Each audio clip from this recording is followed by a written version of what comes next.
Vladimir Djokovic, penentu juara Liga Champions Juventus, tapi terlupakan. Tahun 96, final Liga Champions mempertemukan Juventus menghadapi Ajax. Pertandingan berjalan ketat hingga harus ditentukan lewat adu penalti.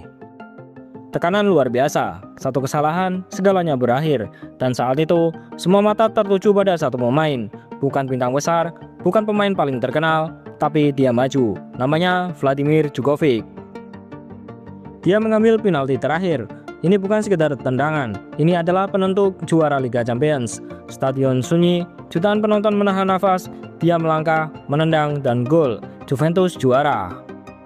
Momen itu bersejarah, ditentukan oleh pemain yang jarang disorot. Ironisnya, nama-nama besar tetap dikenang, tapi Djokovic perlahan dilupakan. Padahal tanpa dia, mungkin tidak ada trofi Liga Champions untuk Juventus. Inilah kisah tentang pahlawan yang tidak pernah benar-benar diingat.